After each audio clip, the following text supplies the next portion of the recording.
late afternoon. It's Amber. Bloom's on the hill, and I'm on the hill with my cows. My husband just drove me around on the road up behind me because my cows are right at the top, and I've got to bring Rainbow in to milk her tomorrow. You can hear the sound of generators going. Another big storm on the weekend. It's been blowing a gale for, so it started Sunday, not Sun, it was, what today? It's Tuesday today. It started Sunday over a week ago and blew for an entire week or so. And Sunday night, just gone, was really, really big. Lucky's licking my leg. Lots and lots and lots of wind, crazy wind again. We didn't have many trees down, but we've lost a lot of lambs. We started lambing a few weeks ago, so there's lots of small lambs, and they just don't like horizontal rain and wind gusts of 100 kilometers an hour and freezing cold temperatures. So there's lots of dead lambs everywhere, which is really annoying and not good for them, not good for anybody. So I'm just gonna bring my cows in. How you going, Lucky? Does it taste good? Yes, it does. I'm also waiting for Roxy to calf, which is the cow in the middle. That's the Jersey. She's really rotund. She's definitely in calf. It's just, she just doesn't seem to be having it anytime soon. But she's always a sneaky calver.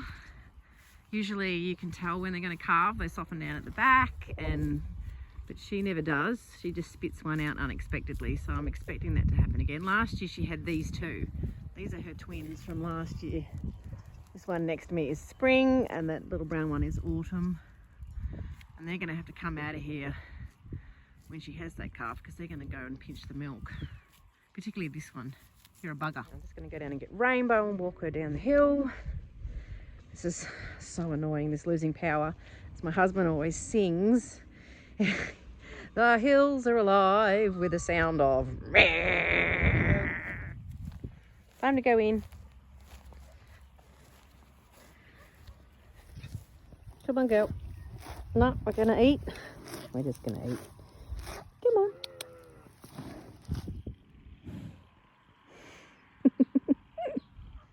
Come on, let's get a move on. I'll be here all day. I've still got to feed the dogs. Flower farming news. Not much going on, other than my Floret seeds have germinated really well. If anyone else has got Floret seeds, let me know how they're going.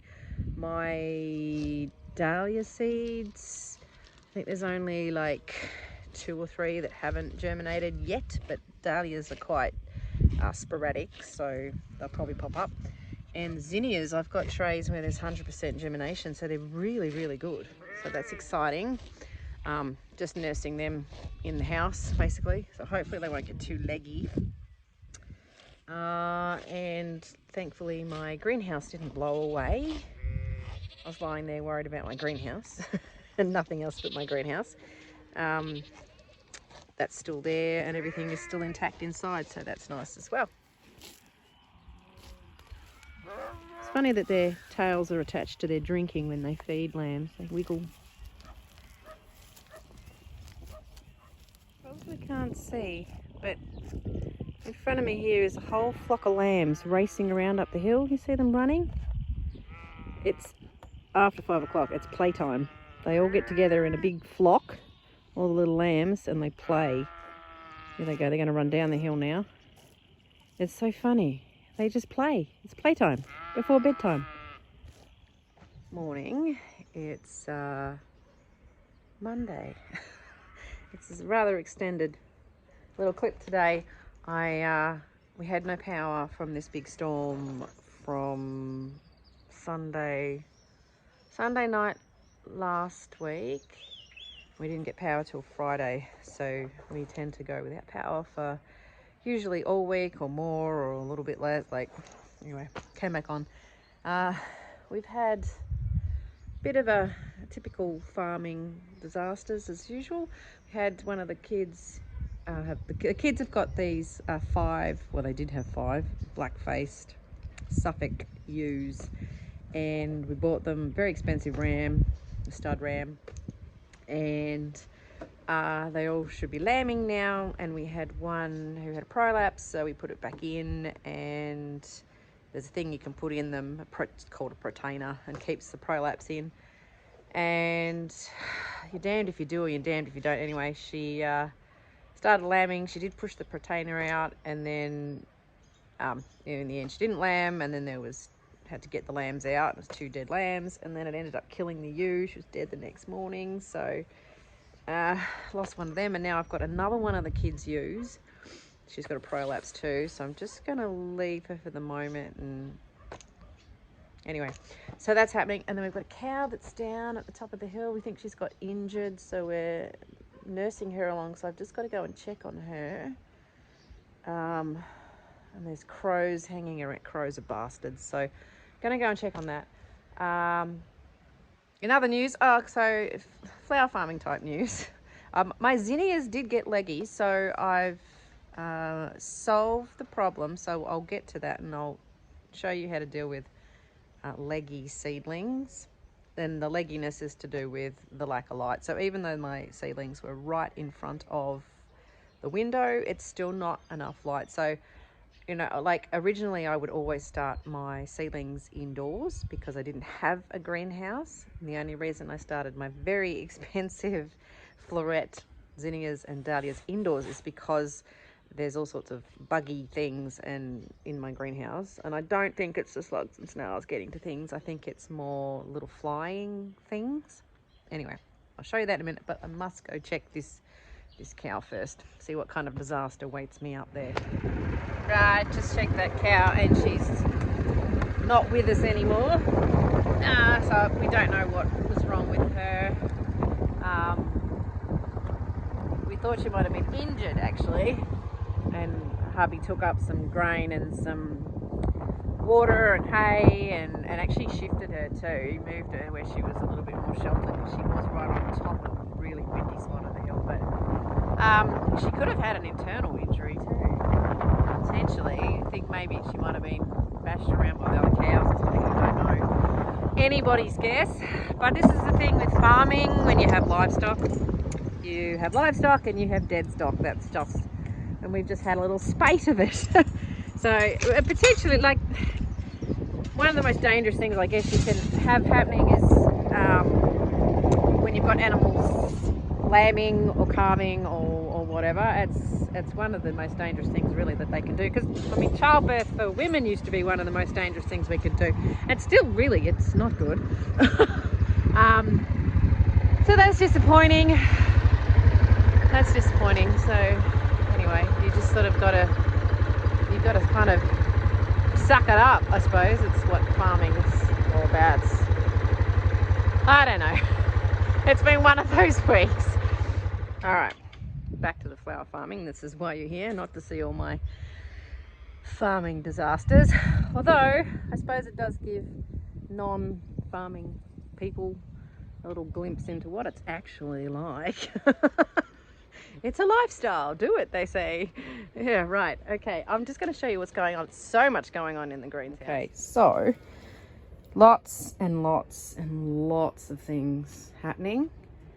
Most of these are tender annuals now. So got a couple of chewed on sunflowers. Probably started those way too early. I had some sweet peas that I've found in random places that have just popped up. So I've put these in little pots, and I think I'm going to put them outside the greenhouse just here. There's a little bit of a garden bed space. I might have them growing up the side. I think that might be nice. On the weekend, what day was it? Saturday, I bought 8 of these, and I already had 9 of them from previous seasons, and I spent all day yesterday cleaning these up, washing them, scrubbing them, and then transferring all my Floret seeds to these trays, which are smaller trays than what I had them in. So I had them in cell trays that had 30, and I've had to switch them over to the ones that could fit in here, which are only 24, but I wanted them underneath these domes so that nothing can get to them, because I'm having trouble. Zinnias in here, I find that they get eaten. There's other zinnias in here, and these ones look all right, but a lot of the time they get nibbled on. What do we got going on down here? No nibbles here. Yeah, I've just got to be careful. But there's lots of stuff, so I'll show you a little tour. So there's Floret dahlias, there's Floret zinnias, there are some celosia. This is pink champagne. This is kangaroo paw. Never grown this. It's a lime green one. It's an Australian native. Probably more zinnias. Cosmos. What's apricotta? I've got globe amaranth in white. I have some wrinkle crinkle cress, which is not germinating very well. Maybe the seeds are a bit older, but I find the Persian cress I've got is coming up better. More cosmos. This double click one, I've only got one.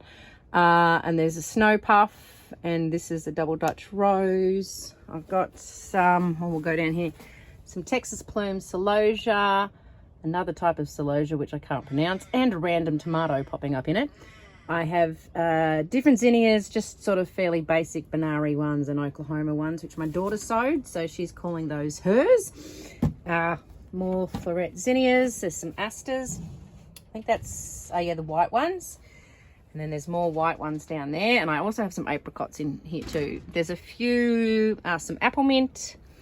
These are, oh, he's sitting on there. Don't squish that. Astilbes. I've got 3 in pots that I ordered. And I've got some Veronicas as well. Down here's some PG hydrangea. Got some marigolds. These are African savannah, so nice beautiful orange one, which hopefully I'll dry a lot of those. More Floret zinnias. Snapdragons that are just ones that are left over that should be planted out. I've got some saponaria. More celosia, that's flamingo feather. More saponaria. More cosmos, fizzy white. That's a pink. Oh, that's the rose globe amaranth. More zinnias. There's lots more Floret stuff under these domes. Kilimanjaro marigolds, which I lost a few of those. There's not that many. That's a more creamy one. But they were down there and the slugs and snails got them, so I have put some bait in here too. And then these are, oh, more celosia. This is a Floret celosia. Spun sugar, and there's a flying thing. Are you gonna eat things? Oh, you buggers. Vintage rose and spun sugar, so they're there. And this is oh, I've got some dahlias. These are seeds I've saved. So this is the Formby Quest was the parent, and these trays haven't come up, so whether or not they are going to come up at all, I don't know. We'll just keep leaving them there. More saved dahlia seeds that I did from last season. A bit more of my daughter's zinnias, and here we got some more dahlias. So these ones have come up too. These are mine that I saved from Formby Quest, and that's from Darborough Highlands. So even if I just get a handful, yeah, see how we go. All right, so super quickly, so this doesn't go on forever. I've got these domes because, as I said, the zinnias were starting to reach towards the light. So what happens, they were inside because I wanted to protect them from bugs. It's such a hard call, but anyway, they germinated really well. Great germination, Floret seeds, great. And because there wasn't as much light, even though they were right next to the window, it meant that they were reaching towards the lights. They were doing that whole leaning thing. Apparently that's called geotropic. Is that right when they do that? Geotropic? Anyway, something like that. And they get very stretchy because they're stretching and reaching to the light, and they get very thin, so the stems get really weak and thin. So what I was doing was actually rotating the trays so that they'd keep leaning. They keep changing their direction of their lean, but in the end I thought this is no good. They're just going to get too weak. Some of them had started to get their little second leaves coming up, which was a good sign. But what I did in the end, so you can't lift this one up. I just don't want to really open up these lids while they're in here. But so some of them are a little leggy. But what I did was I literally, like, I changed the seed trays that they were in, so there was a lot of potting on going on yesterday. It took me hours, but I actually put things down. I put the seedlings down further and then the soil up higher around them. So it's kind of like I just sort of pushed them in, so I pushed them down, and now this is why they're in here, so they've got more light. So I bought all of these so that they're here, and I'll just have to monitor the fact that they're not going to dry out. So they're going to be warm in here on a really hot day, and then extra warm in here. So just keep on top of the watering. And really, I mean, once they get up and they stop being so tender, then these lids could come off.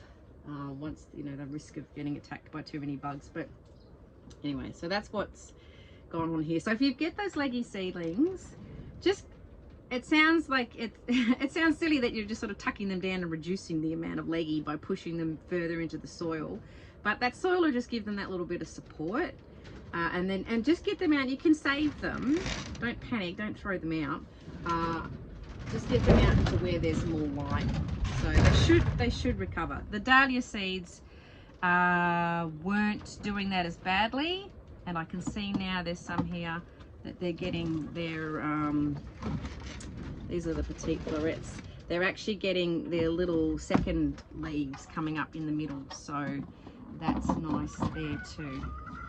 Anyway, hope you're having good luck with your floret seeds. I've actually spread a lot of really nasty slug stuff around in here, and seeing if I can get rid of anything that's, but I really think it's the flying things that are eating stuff. But anyway, you can only do what you do. Have a good week. Hope my week gets better. Ugh, dying stuff. It's all good. We'll get through it. See ya.